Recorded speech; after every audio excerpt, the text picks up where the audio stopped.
மல்லிப்பூ வந்து செடியில் வந்து சுத்தமாக பூவே பூக்காமல் இருந்துச்சு. நான் என்ன பண்ணேன்னா, மீன் கழுவுற தண்ணி இருக்குது பார்த்தீங்களா, எப்போவுமே அது வீணாக ஊற்றக்கூடாது. பூ பூக்காத செடியில் வந்து நம்ம அந்த தண்ணியை ஊற்றினோன்னா, மீன் கழுவுற தண்ணியை நம்ம அதில் ஊற்றினோன்னா நல்லாவே பூ எடுக்கும். இதை பாருங்கள், சின்ன செடி தான், ஆனால் பாருங்கள் நல்லா பூ வச்சுருக்கு. இன்னும் நிறையவே வைக்கும். ஏன்னா இப்போ தான் ஊற்றிருக்கேன். ஊற்றினோடனே நல்லா பூ எடுத்திருக்கு. அதே போல் கூட பூ வந்து ரொம்ப சின்ன சின்னதாக அப்படி பூக்குது, ரொம்ப குட்டி குட்டியாக அப்படி பூக்குதுன்னா, கறி அலசின தண்ணி இருக்குது பார்த்தீங்களா, அந்த தண்ணியை வந்து செடிக்கு கொடுக்கும்போது பூ வந்து நல்லாவே பெருசு பெருசாக நல்லா குண்டு குண்டாக வரும்.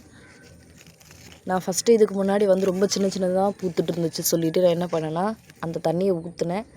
கொஞ்சம் நல்லா பெருசாக இருக்குது. வீடியோவில் எப்படி தெரியுதுன்னு தெரியல, ஆனால் இதில் வந்து நல்லா பெருசு பெருசாக இருக்குது.